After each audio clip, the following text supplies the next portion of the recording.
الحمد للہ رب العالمین والعاقبۃ للمتقین والصلاة والسلام علی سید الانبیاء واشرف المرسلین سیدنا ومولانا وحبیبنا محمد وعلی آلہ الطیبین والطاہرین واصحابہ الکاملین العارفین الغر المیامین. اما بعد فاعوذ باللہ من الشیطان الرجیم. بسم اللہ الرحمن الرحیم. ونفس وما سواها فألهمها فجورها وتقواها قد أفلح من زكاها وقد خاب من دساها. صدق اللہ العظیم. عزیز ساتھیو، السلام علیکم ورحمۃ اللہ تعالی وبرکاتہ. شہر رمضان المبارک کی مبارکباد قبول فرمائیں. تبارک و تعالی اس جلیل القدر اور عظیم المرتبت مہینے کے فیوز و برکات سے ہم سب کو نوازے، ہم سب کو عبادتوں کی، تلاوتوں کی توفیق عطا فرمائے. اور یہ رمضان بھی ہماری زندگی کا بالکل ایک مختلف رمضان ہے، جس میں ہم لاک ڈاؤن کے پیریڈ سے گزر رہے ہیں. اور ظاہر سی بات ہے کہ ہم اپنی خواہش کے مطابق، اپنی طبیعت کے مطابق، اپنی مرضی اور منشا کے مطابق اس شہر مبارک کا استقبال نہیں کر پا رہے ہیں، اس کا خیر مقدم نہیں کر پا رہے ہیں.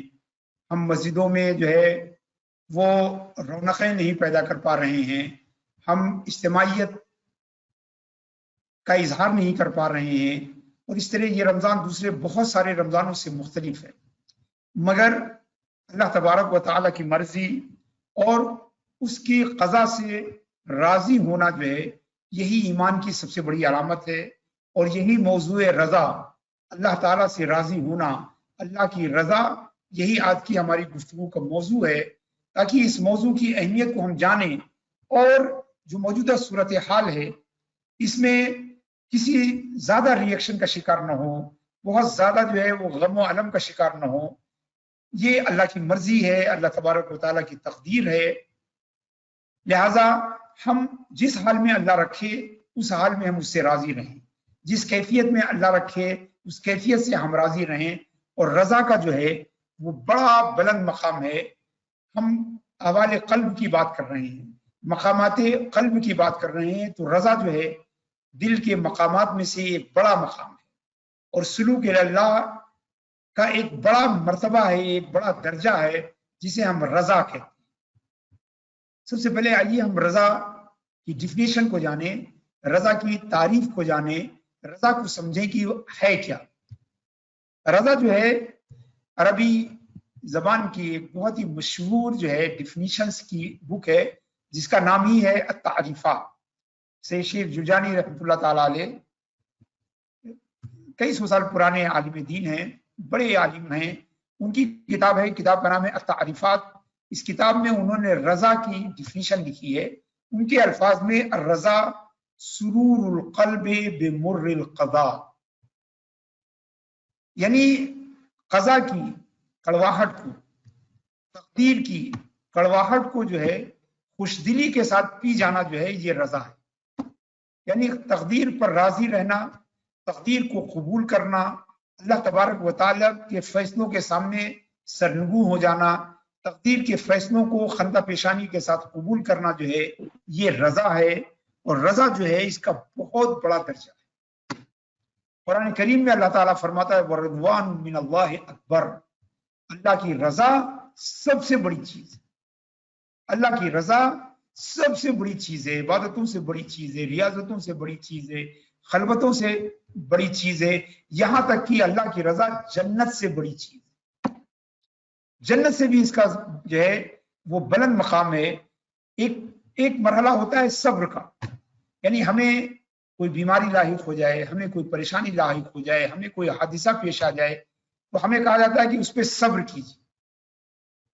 اور رضا یہ ہے کہ صبر کے ساتھ ساتھ اسے خوشدلی کے ساتھ اپنائیے، رضامندی کے ساتھ، خوشدلی کے ساتھ، سرور کے ساتھ اس کو جو ہے اڈاپٹ کیجیے. اس ناگفتہ بے حال کو، اس پریشانی کی صورتحال کو خوشی کے ساتھ قبول کیجیے. یہ جو ہے یہ رضا ہے. یعنی شکایت نہ کرنا یہ صبر ہے.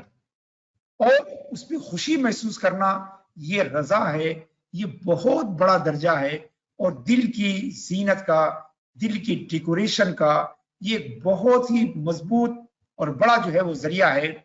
اولیاء اللہ کے قلوب جن مقامات سے جو ہے وہ منور ہوتے ہیں، جن مقامات سے آراستہ و پیراستہ ہوتے ہیں، ان میں تقوی، عفو درگزری کے ساتھ ساتھ رضا بھی جو ہے ایک بہت ہی اہم مقام ہے۔ اور اللہ کے فیصلوں کو قبول کریں، اور یہ چیز جو ہے جب تک اللہ پر ہمارا ایمان پختہ نہیں ہوتا ہے، جب تک اللہ تبارک و تعالی پر ایمان جو ہے ہمارا یقینی نہیں ہوتا، جب تک یہ مقام ہمیں حاصل نہیں ہو سکتا۔ ہمیں اللہ پر ایمان بھی ہونا چاہیے اور اس سے محبت بھی ہونی چاہیے۔ اگر ایمان اور محبت دونوں ہمارے پاس ہیں تو یقیناً ہمارے اندر رضا بھی جو ہے خود بخود پیدا ہو جائے گی۔ اسی لیے کہا جاتا ہے کہ رضا جو ہے معرفت الہی کا ایک نتیجہ ہے۔ رضا جو ہے اللہ کی معرفت کا، اللہ کو جاننے کا ایک نتیجہ ہے۔ جو اللہ کو جانتا ہے، اس کی تقدیر کو جانتا ہے، اس کی قدرت کو جانتا ہے، اس کی معرفت جسے، اللہ کی معرفت جسے حاصل ہوتی ہے، اسے مقام رضا جو ہے وہ ملتا ہے۔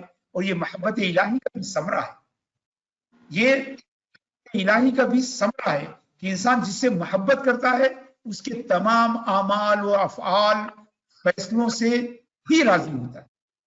اگر آپ کسی کا دعویٰ کریں اس کے فیصلوں سے راضی نہ ہو تو اس کا مطلب ہے کہ آپ کو اس ذات سے محبت نہیں ہے۔ آپ نے مشہور واقعہ سنا ہوگا کہ جب لیلا نے جو ہے صدقے کے لیے جو ہے اعلان کیا تو بہت سارے لوگ جو ہے وہ صدقہ لینے کے لیے پہنچے۔ لیلا نے اپنے ہاتھوں سے جو ہے تمام فقراء کو جو ہے وہ صدقہ دیا۔ اس میں مجنو بھی کھڑا ہو گیا۔ جب مجنو کو لیلا نے دیکھا تو بے حد ناراض ہوئی اور اس نے مجنو کے برتن کو جو ہے دور پھینک دیا۔ یہ دیکھتے ہی مجنو جو ہے وہ وجد میں چلا گیا، رقص میں چلا گیا۔ لوگوں نے کہا کہ اس نے تمہاری بے عزتی کر دی، اس نے تم سے اعراض کیا، اس نے تمہارے برتن کو پھینک دیا، تمہارے ہاتھ کو دستے طلب کو جھٹک دیا، اور تم خوش ہو رہے ہو، تم رقص کر رہے ہو، تم وجد میں آئے ہوئے ہو، تم وجد میں آئے ہوئے ہو۔ تو اس نے کہا کہ نہیں، ہم تو اس بات، جو اس کی رضا ہے وہی ہماری رضا ہے، جو محبوب کی رضا ہے وہی ہماری رضا ہے، جو اس کی مرضی ہے وہی ہماری مرضی ہے۔ ہم تو اس میں خوش ہیں کہ اس نے سب کے ساتھ یہ سلوک نہیں کیا جو سلوک ہمارے ساتھ کیا، تو یقیناً ہمارا مقام جو ہے اس کے یہاں سب سے مختلف ہے۔ مجھے تو اسی بات پر مسرت ہے، مجھے اسی بات پر خوشی ہے کہ اس کا جو تعامل تھا، جو ہمارے ساتھ اس کی ڈیلنگ تھی، وہ دوسروں کی ڈیلنگ سے مختلف تھی۔ یعنی ہمارا مقام اس کے پاس سب سے الگ اور سب سے منفرد ہے، اور جس بات سے وہ راضی ہے اس سے ہم بھی راضی ہیں۔ تو دوستو، اللہ سے محبت کا تقاضا بھی یہی ہے، اللہ تبارک و تعالیٰ سے محبت کا ریکوائرمنٹ یہی ہے کہ ہم اللہ تعالیٰ کے فیصلوں سے، اس کی تقدیر سے جو ہے ہم پوری طرح راضی رہیں۔ حضرت بلال رضی اللہ تعالیٰ عنہ محبت کا ایک مجسم نمونہ تھے۔ جب ان کی موت قریب آئی، مرض الموت میں ہوئے، سکرات طاری ہوا، تو کسی نے کہا واہ مصیبتا، ان کے گھر کے کسی فرد نے کہا واہ مصیبتا، کتنی بڑی مصیبت ہے، آپ دنیا سے رخصت ہو رہے ہیں، آپ کی چراغ زندگی بجھا جاتا ہے، آپ کے تار زیست جو ہے وہ منقطع ہوا جا رہا ہے، واہ مصیبتا، کتنی بڑی مصیبت ہے۔ تو حضرت بلال نے اس حالت میں بھی اپنی آنکھیں کھولی اور فرمایا واہ فرحتا، واہ فرحتا، ارے یہ تم مصیبت کی بات کرتے ہو، ارے یہ تو بڑی خوشی کی بات ہے، یہ تو بڑی خوشی کی بات ہے۔ غدن نلقا محمد صلی اللہ علیہ وسلم وصحبہ، ارے مرنے کے بعد ہی تو رسول اکرم صلی اللہ علیہ وسلم کا دیدار ہونے والا، مرنے کے بعد ہی تو ان سے ملاقات ہونے والی ہے۔ تو مرنا مصیبت نہیں ہے بلکہ خوشی اور مسرت کی بات ہے کہ اس موت کے ذریعے ہم اپنے محبوب کے پاس پہنچ جائیں گے۔ اسی لیے کہا گیا ہے کہ الموت جسر یوصل الحبیب الی الحبیب، موت ایسا پل ہے جو چاہنے والے کو اپنے محبوب تک پہنچا دیتا ہے۔ تو دوستو، یہ رضا الہی جو ہے یہ بڑی دولت ہے۔ دراصل ایک جیب کی دولت ہوتی ہے اور ایک دل کی دولت ہوتی ہے۔ جس طرح جیب کی دولت جو ہے وہ کرنسی ہوتی ہے، یہ دنیا کی جو ہے وہ کرنسی ہوتی ہے، نوٹ ہوتے ہیں، پیسہ ہوتا ہے، سونا اور چاندی ہوتا ہے، ویسے دل کی دولت کا نام ہے رضا۔ جس کے پاس رضا ہے وہی سب سے زیادہ غنی ہے، جس کے پاس رضا ہے وہی سب سے بڑا دھنی ہے۔ اور یہ میں نہیں کہہ رہا ہوں، اللہ کے رسول صلی اللہ تعالی علیہ وسلم فرماتے ہیں اتق المحارم تکن اعبد الناس، اتق المحارم تکن اعبد الناس، کہ اللہ کی حرام کی ہوئی چیزوں سے بچو، سب سے بڑے عبادت گزار بن جاؤ۔ وَرْضَ بِمَا قَسَمَ اللَّهُ لَكَ كُنْ أَغْنَى النَّاسِ، اور جو اللہ نے تمہاری قسمت میں لکھا ہے اس سے راضی ہو جاؤ، سب سے غنی ہو جاؤ، یعنی اپنی قسمت سے راضی ہو جاؤ، یہی غنا ہے۔ انسان اپنی قسمت سے راضی ہو جائے، یہی غنا ہے۔ وہ لوگ فقیر ہیں کہ جو اپنی قسمت سے راضی نہیں ہیں، اور کی طلب کر رہے ہیں، اور کی طلب کر رہے ہیں، اور کی خواہش کر رہے ہیں، وہ دراصل غنی نہیں ہے، فقیر ہیں۔ غنی وہ ہے کہ جس کے پاس جتنا ہے اتنی ہی سے وہ مطمئن ہے، اتنی ہی سے وہ راضی ہے۔ تو دراصل غنا کا تعلق رضا سے ہے، دولت کی کثرت سے نہیں۔ اسی لیے اللہ کے رسول فرماتے ہیں وَرْضَ بِمَا قَسَمَ اللَّهُ لَكَ، اور جو اللہ نے تمہارے لیے قسمت بنائی ہے اس سے راضی ہو جاؤ تو تم سب سے غنی اور امیر ہو جاؤ۔ اللہ کے رسول صلی اللہ علیہ وسلم فرماتے ہیں وَأَحْسِنْ إِلَىٰ جَارِكَ تَكُنْ مُؤْمِنًا، اپنے پڑوسی کے ساتھ جو ہے اچھا سلوک کرو تو تمہارا مومن کامل ہو جاؤ گے۔ وَأَحِبْ لِلنَّاسِ مَا تُحِبُّ لِنَفْسِكَ، اور لوگوں کے لیے وہی چاہو جو اپنے لیے چاہتے ہو، تو تکن مسلمن، تو تم مسلمان ہو جاؤ گے، تمہارا اسلام مکمل ہو جائے گا۔ وَلَا تُكْثِرِ الضَّحَكَ فَإِنَّ كَثْرَةَ الضَّحَكِ يُمِيتُ الْقَلْبَ، اور اللہ کے رسول نے فرمایا کہ بہت زیادہ ہنسو مت، بہت زیادہ ٹھٹھے مت لگاؤ، بہت زیادہ بلند آواز سے قہقہے مت لگاؤ، اس لیے کہ بہت زیادہ قہقہا لگانا یہ دل کو مار ڈالتا ہے، دل کو مردہ کر دیتا ہے۔ دوستو اس حدیث پاک میں اللہ کے رسول صلی اللہ علیہ وسلم نے کئی باتیں بتائی ہیں، اور ہر بڑی ہی محترم شان ہے۔ آپ نے فرمایا ہے کہ اللہ کے حرام کی چیزوں سے بچو، سب سے بڑے عبادت گزار بن جاؤ گے، اللہ کی دی ہوئی قسمت سے راضی ہو جاؤ، سب سے غنی ہو جاؤ گے۔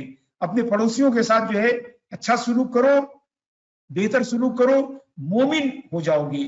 لوگوں کے لیے وہی پسند کرو جو اپنے لیے پسند کرتے ہو۔ دوستو یہ بھی بڑا ایک بلند مقام ہے مومن کا کہ ہم دوسروں کے لیے وہی پسند کریں جو اپنے لیے پسند کرتے ہیں۔ مگر ہماری روزمرہ کی آپ زندگی دیکھیے تو ہم صبح سے شام تک جو ہے ہم ڈبل اسٹینڈرڈ کا مظاہرہ کرتے رہتے ہیں، اپنے لیے کچھ پسند کرتے ہیں، دوسروں کے لیے کچھ پسند کرتے ہیں، جو بات اپنے لیے اچھی نہیں سمجھتے دوسروں کے لیے اسے اچھا بتاتے ہیں، جو بات اپنے لیے بری سمجھتے ہیں دوسروں کے لیے اسے اچھا بتاتے ہیں، جس بات سے ہم ناراض ہو جاتے ہیں چاہتے ہیں کہ اس بات سے دوسرا ناراض نہ ہو، جس کام کرنے سے ہم خوش نہیں ہوتے ہیں چاہتے ہیں کہ اس کام سے دوسرا خوش ہو جائے۔ تو یہ ہپوکریسی، یہ منافقت، یہ ڈبل اسٹینڈرڈ جو ہے وہ ہمیشہ جاری و ساری رہتا ہے، جبکہ اللہ کے رسول صلی اللہ علیہ وسلم فرماتے ہیں کہ اگر مسلمان بننا ہے، اگر پرفیکٹ مسلم بننا ہے تو لوگوں کے لیے وہی پسند کرو جو اپنے لیے پسند کرو، لوگوں کے لیے وہی چیز اچھی سمجھو جو اپنے لیے اچھی سمجھتے ہو۔ اس حدیث کو امام ترمذی رحمۃ اللہ تعالی علیہ نے حضرت سعد بن ابی وقاص رضی اللہ تعالیٰ عنہ سے روایت کی ہے۔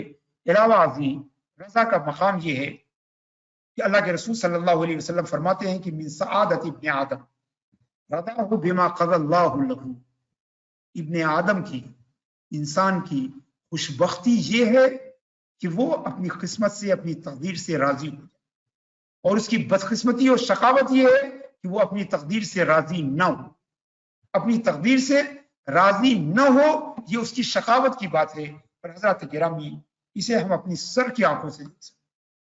جو لوگ اللہ سے راضی رہنے والے ہیں وہ بڑے مطمئن رہتے ہیں، جبکہ اللہ سے راضی نہ رہنے والے ہمیشہ بے چینی اور اضطراب کا شکار رہتے ہیں، ہمیشہ جو ہے قلق کا شکار رہتے ہیں، ایک تکلیف کے عالم میں رہتے ہیں۔ مگر اللہ سے راضی رہنے والے بالکل مطمئن رہتے ہیں، کوئی چیز ہم کو ملنے والی ہوتی ہے، نہیں ملتی ہے تو ہم کہتے ہیں اللہ کی مرضی، کوئی بیمار ہو گیا اللہ کی مرضی۔ مگر جو اللہ کی رضا سے راضی نہیں ہوتا ہے وہ ہمیشہ پریشان رہتا ہے کہ ایسا کیوں ہو گیا، ایسا کیوں ہو گیا، یہ کس کی وجہ سے ہو گیا، یہ کس کی وجہ سے ہو گیا، اس کام کا کون ذمہ دار ہے، ہماری اس پریشانی کا کون رسپانسبل ہے۔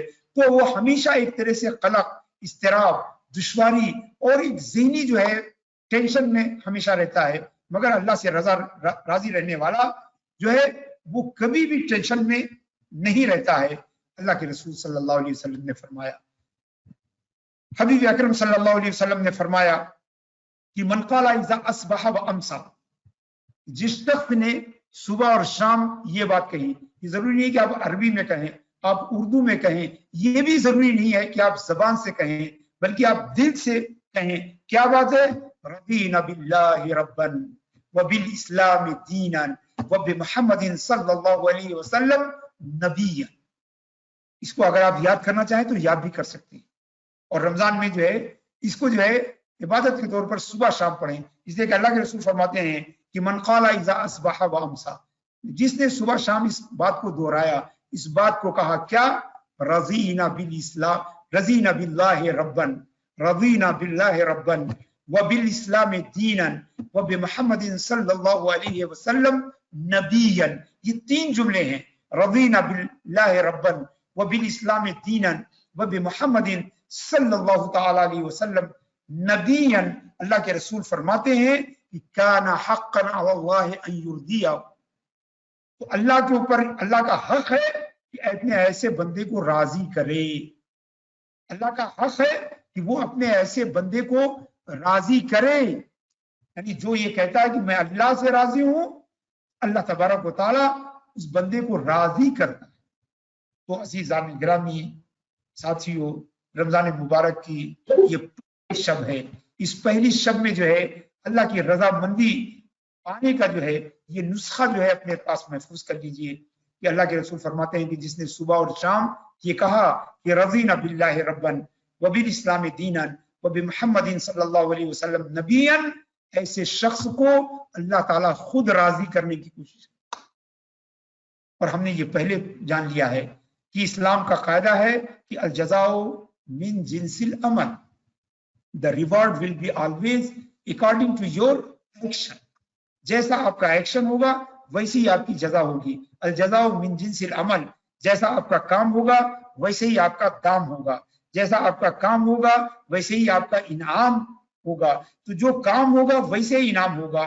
تو اگر آپ اللہ چاہتے ہیں کہ اللہ آپ سے راضی ہو جائے تو ضروری ہے کہ آپ اللہ سے راضی ہو. آپ اللہ سے راضی ہو جائیے. قرآن میں بھی یہ مثال دی گئی ہے، رضی اللہ عنہم ورضوا عنہ. وہ اللہ سے راضی ہیں، اللہ ان سے راضی ہے. اللہ ان سے راضی ہے، وہ اللہ سے راضی ہے. تو جو اللہ سے راضی ہوتا ہے اللہ تبارک و تعالیٰ جو ہے وہ اس سے راضی ہو جاتا ہے. امام غزالی رحمۃ اللہ تعالیٰ علیہ نے جو ہے احیاء علوم الدین میں لکھا ہے کہ حضرت عیسیٰ علی نبینا علیہ الصلوۃ والسلام کے زمانے میں کسی شخص نے حضرت عیسیٰ سے پوچھا کہ اللہ تعالیٰ راضی کیسے ہوتا ہے. دوستو، ہم میں سے ہر ایک کی یہ خواہش ہوتی ہے کہ ہم جانیں کہ اللہ کیسے راضی ہو جائے، اللہ ہم سے کیسے خوش ہو جائے، اللہ ہم سے کیسے راضی ہو جائے، اللہ تبارک و تعالیٰ کی رضا ہمیں کیسے ملے. ہم میں سے ہر ایک اللہ کی رضا چاہتا ہے، ہم میں سے ہر ایک اللہ کی رضا کا طالب ہے، ہم میں سے ہر ایک اللہ کی رضا کی تلاش میں ہے. مگر بہت کم لوگ جانتے ہیں کہ اللہ راضی ہوتا کیسے. اللہ کی رضا کی خواہش رکھتے ہیں، مگر سچی خواہش اگر ہم رکھتے تو ہم یہ پتہ لگانے کی کوشش کرتے کہ اللہ راضی ہوتا کیسے. یہ ایک تمنا ہم کرتے ہیں مگر اللہ کی رضامندی کے لیے کوئی عمل کرنے کو تیار نہیں. تو حضرت عیسیٰ سے ان کے زمانے کے نے پوچھا کہ اے اللہ کے نبی، یہ بتائیے کہ اللہ راضی کیسے ہوتا. ابھی اس نے سوال مکمل کیا تھا کہ اللہ تعالیٰ نے حضرت جبریل کو اپنے نبی کے پاس بھیجا اور حضرت جبریل کو حکم دیا کہ جاؤ میرے نبی سے کہہ دو کہ یہ جو بندے سوال کر رہے ہیں کہ اللہ راضی کیسے ہوتا ہے، ان بندوں کو بتا دیں کہ اگر وہ اللہ کو راضی کرنا چاہتے ہیں تو انہیں صرف ایک کام یہ کرنا پڑے گا کہ وہ خود اللہ سے راضی ہو جائے. وہ خود اللہ سے راضی ہو جائے، اور جو اللہ سے راضی ہو جاتا ہے اللہ تعالیٰ اس سے راضی ہو. یعنی اللہ سے راضی، اللہ کی قسمت سے راضی، یعنی مقام رضا کا حصول. جو اللہ سے راضی ہو جاتا ہے اللہ اس سے راضی ہو. اسی لیے امام غزالی نے بعض صوفیہ کا یہ قول نقل کیا ہے اور بڑا ہی عمدہ قول ہے. آپ بھی جو ہے محظوظ ہوئیے، آپ بھی جو ہے اس قول کی کیفیت کا احساس کیجئے، اس کی لذت کا احساس کیجئے. امام غزالی فرماتے ہیں کہ من اراد ان ينظر ما له عند اللہ، جو یہ چاہتا ہے کہ وہ جانے کہ اس کے لیے اللہ کے پاس کیا ہے. من اراد ان يعرف ما له عند اللہ، جو یہ چاہتا ہے کہ اسے پتہ چلے کہ اس کے لیے اللہ کے پاس کیا ہے، اس کے لیے اللہ کے پاس کیا چیز رکھا ہوا ہے. تو جو یہ جاننا چاہتا ہے کہ اللہ کے پاس اس کے لیے کیا ہے، علیہ ان ینظر ما عنده للہ، اسے چاہیے کہ وہ یہ دیکھے کہ اس کے پاس اللہ کے لیے کیا ہے.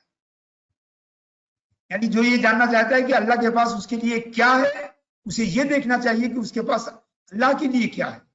جو اس کے پاس اللہ کے لیے ہے وہی اللہ کے پاس اس کے لیے.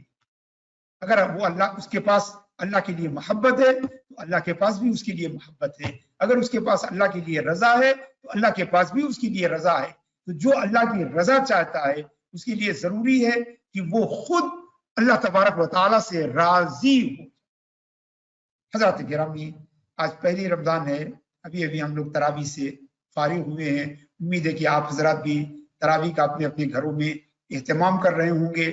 دوستو اور عزیزو، یہ خواہش ہے، یہ بطور عالم دین میری خواہش ہے، دین محمدی صلی اللہ علیہ وسلم کے ایک خادم کی حیثیت سے، ایک داعی کی حیثیت سے، یہ میری خواہش ہے آپ سب سے کہ اس پورے رمضان کو پوری جو ہے اسلامی اور دینی اسپرٹ کے ساتھ منائیے، اور نمازوں کا اہتمام گھر پہ کیجیے. کوشش کیجیے کہ آپ گھروں میں جو ہے وہ جماعت کا قائم کیجیے، تراویح کا اہتمام کیجیے، تراویح کی جماعت بھی گھر میں قائم کیجیے.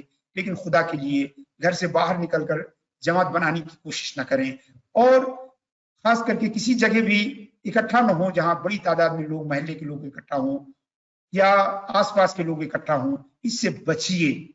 سوشل ڈسٹینسنگ یہ حکومت کا مطالبہ نہیں ہے، یہ آپ کی شریعت کا مطالبہ، یہ وزیر اعظم کا حکم نہیں ہے، یہ آپ کے رب تبارک و تعالیٰ کا حکم ہے کہ ایسی وبا کے وقت میں نہ آپ دوسروں کے لیے زحمت بنیے، نہ دوسرے آپ کے لیے زحمت بنے.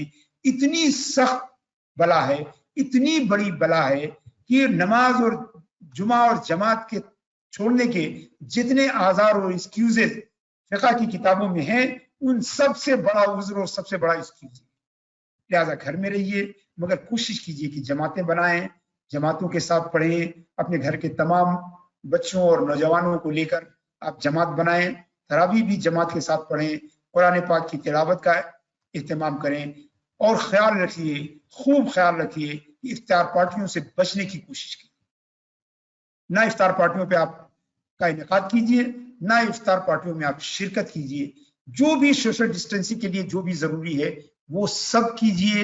اللہ تبارک و تعالیٰ جو ہے اس کے جو ہے علم میں کائنات کا ذرہ ذرہ، کوچا کوچا، قریہ قریہ، شہر شہر، ڈگر ڈگر، نگر نگر، کوئی چیز اللہ سے مخفی نہیں ہے. آپ مسجد میں نماز پڑھیں گے وہ بھی اللہ تبارک و تعالیٰ دیکھ رہا ہے. اگر آپ گھر میں نماز پڑھیں گے تب بھی وہی دیکھنے والا، وہی قبول کرنے والا، وہی اس پہ جزا دینے والا ہے. لہٰذا اس وبا میں جو ہے ماہرین کی، اطباء کی، ڈاکٹرز کی، ایکسپرٹس کی رائے کو جو ہے پوری طرح سے کنسیڈریشن میں لیجئے. WHO نے بھی جو ہے رمضان کے لیے اسپیشل بلیٹن نکالا ہے، اس کو بھی آپ جو ہے ڈاؤن لوڈ کر کے آپ اسے پڑھ سکتے ہیں. میں نے اس میں دیکھا ہے کہ کوئی چیز ایسی نہیں ہے جو شریعت کے خلاف ورزی. یہ احتیاط ہے، یہ اخذ بالاسباب ہے، یہ اخذ بالاسباب ہے، یعنی اسباب کو اختیار کرنا ہے، وسائل کو اختیار کرنا ہے. مرض سے بچنے کے لیے سوشل ڈسٹینسنگ کو اختیار کرنا ہے، اور اسباب کو اختیار کرنے کا حکم ہمیں شریعت نے دیا ہے. اللہ تبارک و تعالیٰ کے رسول صلی اللہ علیہ وسلم نے ہم کو دیا ہے. امید ہے کہ یہ رمضان کی شب و روز جو ہے عبادتوں میں گزرے، اللہ کے تقرب کے حصول میں گزریں گے، اللہ اور اللہ کے رسول صلی اللہ علیہ وسلم کی محبت میں، ان کی اطاعت میں گزریں گے. اللہ تبارک و تعالیٰ ہم سب کے روزوں کو، نمازوں کو، تراویح کو، نوافل کو، اوراد و اذکار کو قبول فرمائے، اور ہم سب کو روزوں کی برکتوں سے مالا مال اور متمتع فرمائے. بہت بہت شکریہ. وصلی اللہ تعالی علی خیر خلقہ محمد وآلہ وصحبہ اجمعین. السلام علیکم سر. وعلیکم السلام ورحمۃ اللہ وبرکاتہ. سر کیونکہ ٹائم ہو گیا ہے تو اپن کوشچنز کر لے گے اگر ٹائم پہ پہلے. This conference will now be recorded. سیدنا مولانا محمد مبارک وسلم كما تحب وترضى بأن تصلي عليه. اللهم ربنا تقبل منا إنك أنت السميع العليم وتب علينا إنك التواب الرحيم. اللهم ربنا تقبل منا صيامنا وصلاتنا وتسابيحنا وتراويحنا وسائر أعمالنا الصالحة واجعلنا من أتقاء شهر رمضان. وصلى الله تعالى على خير خلقه محمد وآله وصحبه اجمعین برحمتک یا ارحم الراحمین. آپ سب کو رمضان مبارک ہو. السلام علیکم ورحمۃ اللہ وبرکاتہ. السلام علیکم. وعلیکم السلام. وعلیکم السلام.